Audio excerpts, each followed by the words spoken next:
ছোট ভাই বড় ভাইকে ডাক দিয়া বলে, রে ভাই আমি রাজি আছি, তুমি যদি রাজি থাকো চলো আমরা সেই গুজরাট থেকে সেই দিল্লি যাব। এই গুজরাট দিল্লির পথে দুই ভাই রওনা। ইতিমধ্যে বাড়ির দিকে যখন যায়, মাকে যাইয়া ডাক দিয়া বলে, রে মা, রঙ্গিলা নবী বলিয়া একজন কিতাব লেখক ওই দিল্লির জমিনে কিতাব লেখছে। ওই কিতাবওয়ালাকে আবার প্রধানমন্ত্রী দিল্লির তাকে পুরস্কৃত করবে আগামী 3 দিন পর। ও মা, আমি কি সেই দিল্লি শহরে যাব কিনা তার গর্দান নেওয়ার জন্য? ওই আহমদ এবং মুহাম্মাদের মা ডাক দিয়া বলে, এ আহমদ এবং মুহাম্মদ, তোমার বাবাও ছিল একজন আশিক রাসূল, তোমরা দুই ভাই সেই রক্তে হয়েছো আশিক রাসূল। তোমাদের মনের ভিতরে আসছে পয়গম্বরের বিরুদ্ধে কিতাব লিখছে। এই পয়গম্বরের দুঃখ যে একটা মিথ্যাচার লিখছে এটা তোমরা সহ্য করতে পারো নাই। তোমরা হত্যা করতে যাবা, কোনো সমস্যা নাই, যাও, আমি মা দোয়া করলাম, এখন তোমরা যাও ওই দিল্লির মসনদে। পুরা গুজরাট থেকে দিল্লি পর্যন্ত কোনো ব্যক্তি যদি ট্রেনে যাই লাগে 3.5 দিন সময়, যদি বাসে যাই তাও লাগবে তার 5 থেকে 6 দিন সময় লাগবে দিল্লি থেকে গুজরাট। এখন দুই ভাই রওনা দিবে। মা ডাক দিয়া বলে, হে সন্তান, যাও, তোমরা যাও ওই দিল্লির মসনদের দিকে। আমি মাঝে সিজদায় পড়লাম, সিজদা থেকে আমি উঠবো না তোমরা যতক্ষণ পর্যন্ত দিল্লি না পৌঁছাবা। আহমদ এবং মুহাম্মদ মালিকের দিকে তাআল্লুক করিয়া মালিককে ডাক দিয়া বলে, রে আল্লাহ, তোমার পয়গম্বরের বিরুদ্ধাচার মিথ্যাচার করেছে, রঙ্গিলা নবী কিতাব লিখছে।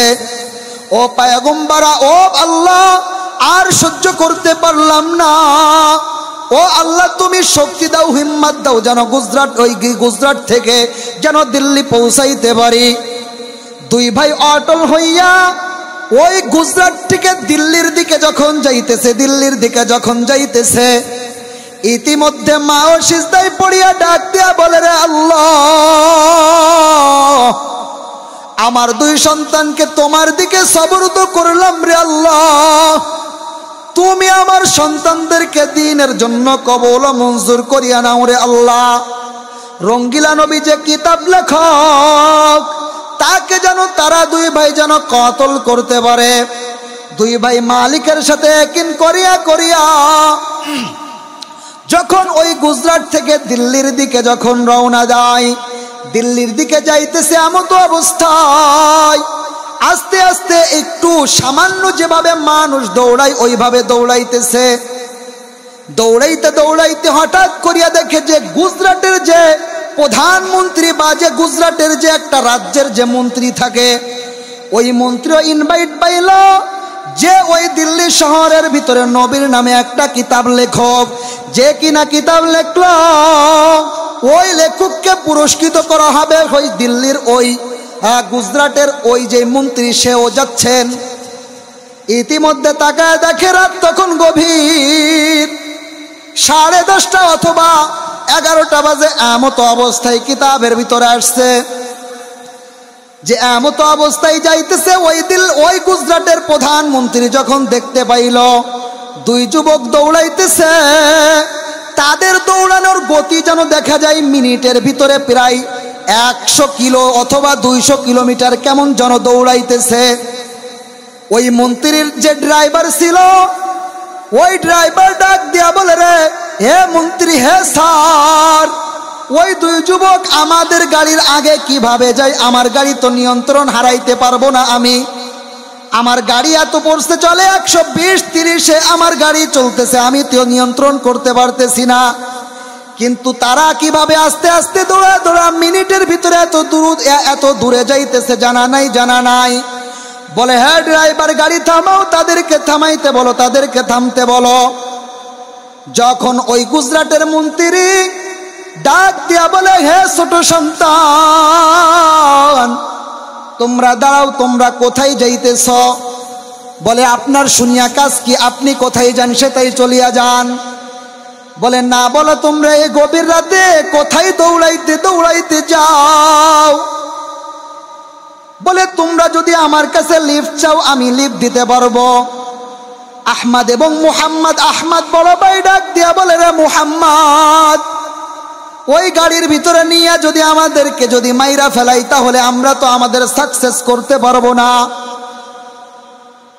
এবং মুহাম্মদ ডাক দিয়া বলে, চলো রে ভাই, ওই ব্যক্তি যদি আমাদেরকে উপকার করতে চাই তাহলে আমি উপকার নিতে আমাদের কোনো বাধা নাই, বাধা নাই। এক কথাই দুই কথাই ওই আহমদ এবং মুহাম্মদকে মাইক্রোবাসের ভিতরে যখন উঠাইল, উঠানোর পর ওই গুজরাটের মন্ত্রী ডাক দিয়া বলে যে তোমরা কোথায় যাইতেছো, সত্য কথা বলো। আহমদ ডাক দিয়া বলে, আমরা যাচ্ছি দিল্লি শহরে। ওই মন্ত্রীও ডাক দিয়া বলে, হ্যাঁ আমিও তো যাচ্ছি ওই দিল্লি শহরে। তোমরা কিসের জন্য যাও? বলে আমরা কিসের জন্য যাই তোমার শোনার প্রয়োজন নাই, তুমি কিসের জন্য যাও তাই বলো, আমাদেরকে তাই বলো। বলে, হে ছোট সন্তান, তোমরা যে দৌড়াই দৌড়াই যাইতেছ, তোমরা সারা জীবনে কি যাইতে পারবা? যে ওই দিল্লি কত দূর? আমি আগে 4 দিন আগে রওনা দিয়ে আমি এই পর্যন্ত পৌঁছাইছি। কয়দিন আগে? 4 দিন আগে রওনা দিয়ে আমি এই পর্যন্ত আসলাম। তোমরা কখন রওনা দিছো? বলো বলো, তোমরা কখন রওনা দিছো? বলে, আমি মাগরিবের নামাজ পড়িয়া 2টা ভাত আমার মা লুকমা দিয়া খাওয়াইয়া আমাকে ডাক দিয়া বলে, আহমদ এবং মুহাম্মদ যাও দিল্লি শহরের দিকে, আমরা এই তো কিছুক্ষণ আগে রওনা দিলাম। মন্ত্রী শুনিয়া অবাক। মন্ত্রী আবার ডাক দিয়া বলে, হে ছোট সন্তান, আমি যাচ্ছি ওই মুসলমানদের নবী পয়গম্বর মুহাম্মাদের নামে একটা কিতাব লেখক, একটা কিতাব লেখছে রঙ্গিলা নবী। ওই কিতাবের লেখকের যে একটা পুরস্কার প্রদান করবে ওই দিল্লির মসনদের ভিতরে, আমি সেখানে ইনভাইট হইয়া হইয়া আমি সেখানে যাচ্ছি, আমাকে দাওয়াত দেওয়া হয়েছে। আহমদ এবং মুহাম্মদ তখন ডাক দেয়া বলে, রে ভাই, প্রথম জালেমকে পাইছি দাও ছুরি লাগাইয়া, দাও ছুরি লাগাইয়া। আহমদ এবং মুহাম্মদ যখন ছুরিটা নিতে যায়, ওই মন্ত্রী ডাক দিয়া বলে, হে আহমদ এবং মুহাম্মদ তোমরা থামো, আমি রাজ্যের একজন মন্ত্রী, আমাকে ইনভাইট দেওয়া হয়েছে, আমার যাওয়া শর্ত, কিন্তু আমি যাচ্ছি শুধুমাত্র আমার ক্ষমতা বাঁচানোর জন্য, কিন্তু আমি মন থেকে যাই না। আমিও হিন্দু, কিন্তু আমি মুসলমানদের যে একটা ধর্মের প্রধান ব্যক্তির উপরে যে এমন একটা কিতাব লেখলো, ওই কিতাবের লেখককে আমারও মন চাই থাবড়াইতে। আহমদ এবং মুহাম্মদ ডাক দিয়া বলে, তোমাকে না মাইরা আমরা ছাড়বো না, তুমি আমার কি উপকারে আসবা বলো। মন্ত্রী ডাক দিয়া বলে, আমি কি উপকার করতে পারবো আমার জানা নাই, জানা নাই, কিন্তু হ্যাঁ, তোমরা যখন ওই দিল্লির মসনদে যাবা, তোমরা তো সুদূর গুজরাট থেকে যাচ্ছ, তোমরা স্টেজে তো উঠতে পারবা না। আমি মন্ত্রী, আমি তো স্টেজে থাকবো, আমি তোমাদেরকে কতল করার সুযোগ করিয়া দিব। বলেন না সুবহানাল্লাহ। এইদিকে যে মন্ত্রীর ড্রাইভার ডাক দিয়া বলে, রে স্যার, এই 2 জনের ক্লাব কীর্তি দেখা আমি মুসলমান হয়ে গেলাম। বলেন না সুবহানাল্লাহ। স্যারকে বলে, রে স্যার, আমি মুসলমান হয়ে গেলাম, আপনি মুসলমান হইলেও হইতে পারেন, না হইলেও হইতে পারেন। স্যার ডাক দিয়া বলে, আমি মুসলমান এখন হব না, কিন্তু হ্যাঁ, আমি যখন ওই গর্দান যখন ফেলানো হয়ে যাবে আমি তখন মুসলমান হয়ে যাব, আমি কথা দিলাম। এক পর্যায়ে বলে, তাহলে গাড়ি স্টার্ট দাও, চলো আমরা সেই দিল্লি শহরের দিকে যাই। ড্রাইভার যখন গাড়ি স্টার্ট দেয়, গাড়ি স্টার্ট দেওয়ার পর সঙ্গে সঙ্গে কেমন যেন ড্রাইভার নিয়ন্ত্রণ হারিয়ে ফেলছে, গাড়ি কেমন যেন নিচ থেকে নিচে চলে, ড্রাইভারের কোনো কন্ট্রোল নাই। ড্রাইভার ডাক দিয়া বলে, রে স্যার, আমার নিজের হাতে কোনো কন্ট্রোল নাই, আমি এই গাড়িটাকে এখন কন্ট্রোল করতে পারতেছি না, দেখতেছি আমার মিটারের কাঁটা লাল হয়ে গেছে। দেখবেন কোনো বাইক অথবা কোনো গাড়ি যদি ফুল স্পিডে চালানো হয়, ওই স্পিডের কারণে পুরা লাল দাগে চলে আসে, আর কোনো উঠার কোনো সুযোগ নাই। গাড়ি এমন জোরে চলে, এই চলা অবস্থায় ড্রাইভার ডেকে বলে আমি এখন বিপদ সংকেত। আহমদ এবং মুহাম্মদ ডাক দিয়ে বলে, হে ড্রাইভার তুমি চোখ বন্ধ করে ঘুমাও, আমার মালিক ওই গুজরাটে নিয়ে যাবে। বলেন না সুবহানাল্লাহ। গুজরাট থেকে দিল্লি নিয়ে যাবে আমার আল্লাহ। এক পর্যায়ে যাইতে যাইতে 3:30 যখন বাজে, এই 3:30 বাজার সঙ্গে সঙ্গে ওই গুজরাট থেকে যে দুই ভাই আসছিল, মা কিন্তু এখনো সিজদায় লুটিয়ে আছে, মা সিজদায় লুটিয়ে আছে। মা আল্লাহকে বলে, আল্লাহ যখন পৌঁছে যাবে আমার আহমদ এবং মুহাম্মদ, তুমি আমাকে ঘুমের ভিতরে ফেলায়া দিও, দোয়া কবুল হয়ে যায়। দোয়া মায়ের কবুল হয়ে যায়। আহমদ এবং মুহাম্মদ যখন 3:30 দিকে যখন পৌঁছা যায়, পৌঁছানোর পর ওই স্যারকে ডাক দিয়া বলে, রে স্যার আপনি এখন কোথায় যাবেন? আমরা তো দিল্লি পৌঁছা গেলাম। স্যার ডাক দিয়া বলে, আমি এখন আমার হোটেল রুম বিশ্রামগারে আমি যাব, কারণ আমি একজন প্রধান ব্যক্তি, আমি সেই গুজরাট থেকে আসলাম, আমাকে ভিআইপি মেহমানখানায় আমাকে থাকার জন্য দিয়া দিবে। স্যার ডাক দিয়া বলে, হে আহমদ এবং মুহাম্মদ তুমি এখন কোথায় যাবা? তোমরা দুই ভাই এখন কোথায় যাবা? আহমদ এবং মুহাম্মাদের জবাব, ডাক দিয়া বলে, হে স্যার আমি যাব কোথায় জানেননি? ওই আমার আল্লাহর ঘর ছাড়া আমার তো যাবার কোনো রাস্তা নাই, কারণ এই দিল্লিতে আমার কোনো আত্মীয় নাই, কোনো স্বজন নাই। আমি ওই আল্লাহর ঘরে যাব, যাই আমি মালিকের সিজদায় লুটিয়া লুটিয়া পড়িয়া থাকব। এক পর্যায়ে আহমদ এবং মুহাম্মদ ওই মসজিদে যাইয়া মালিকের জন্য সিজদায় পড়িয়া গেল। সিজদায় যাইয়া ডাক দিয়া বলে, রে আল্লাহ তুমি আমাকে শক্তি দান করো, তুমি আমাকে হিম্মত দান করো। ও দয়ার আল্লাহ, যে রঙ্গিলা নবী যে কিতাবটা লিখলো, ওই কিতাবের লেখককে আমি যেন হত্যা করতে পারি, আমি যেন কতল করতে পারি, আল্লাহ তুমি আমাকে হিম্মত দান করো। দুই ভাই মালিকের কাছে সব কিছু সুপারিশ করিয়ে টরে সব কিছু ওকে। আস্তে আস্তে সকাল ঘনায় যায়, সকাল ঘনায় যায়। পুরস্কার দেবে 10টায়। কয়টায়? 10টায়। রঙ্গিলা নবী কি বুঝতেছেন তো? কথা বোঝা যায়? কথা কি বোঝা যায়? সবাই বোঝেন? 10:30 বা 10টায় ওই রঙ্গিলা নবীর যে কিতাবটা লিখছে, ওই কিতাবের লেখককে পুরস্কৃত করা হবে 10টার দিকে। দুই ভাই অপেক্ষিতমান। এক পর্যায়ে দেখে স্যার আসছে। স্যার আইসা ওই দিল্লির মসনদের ভিতরে, ওই স্টেজের ভিতরে উঠা গেছে। স্যার উঠা মাইক নিছে, ডাক দিয়া বলে, আপনাদের সম্মানিত সুধী, সুদূর গুজরাট থেকে 2জন ছেলে আসছে। এই 2জন ছেলে যে আজ রঙ্গিলা নবী বলিয়া যে কিতাব লিখছে তাকে পুরস্কৃত করবে। কি বলছে? যে রঙ্গিলা নবী কিতাবটা লিখছে তাকে পুরস্কৃত করা হবে। স্যার যখন বলছে সবাই খুশি, আর যে রঙ্গিলা নবী যে বইটা লিখছে সেও খুশি। হ্যাঁ, সুদূর গুজরাট থেকে এসে আমাকে পুরস্কৃত করবে, সেও খুশি হয়ে গেল। বলে, যাও স্টেজে ডাক দাও। আহমদ এবং মুহাম্মদ দুই ভাই স্টেজের দিকে এক পর্যায়ে উঠা যায়। এক ভাইয়ের হাতে ফুলের তোড়া, আর এক ভাইয়ের পিছনে তরবার।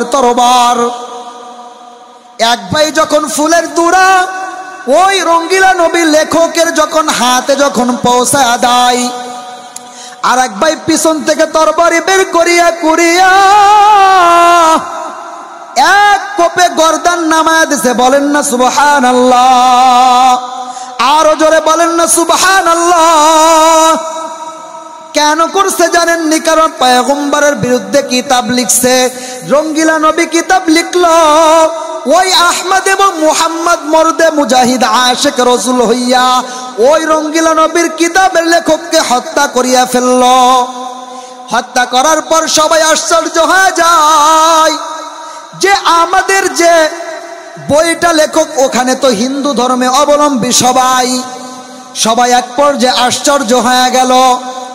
খুবই লম্বা ঘটনা সংক্ষেপে বলি, ওই আহমদ এবং মুহাম্মদকে এক পর্যায়ে জেলের ভিতরে ভরা হলো। জেলের ভিতরে বইরা তাদেরকে জেলের কয়েদি এক পর্যায়ে বানায়া দেওয়া হলো। বানানোর পর প্রধান উপদেষ্টা প্রধানমন্ত্রী থেকে একটা হুঁশিয়ারি আসলো যে ওই রঙ্গিলা নবীর লেখকের কিতাবের লেখককে যারা হত্যা করিয়া ফেললো তাদের ফাঁসির কাস্টে ঝুলতে হবে। ফাঁসির কাস্টে যখন কথা বলে, ওই আহমদ এবং মুহাম্মদকে ফাঁসির কাস্টে ঝুলানোর যখন হুকুম দিয়া দেয়, আহমদ এবং মুহাম্মাদের কাছে ওই কারারক্ষীদের ভিতরে একজন ডাক দিয়া বলে, এ আহমদ এবং মুহাম্মদ, তোমাদের শেষ ইচ্ছা কি জানা দাও, তোমরা আর বেশিক্ষণ বেঁচে থাকবে না, তোমাদের ফাঁসি হয়ে যাবে।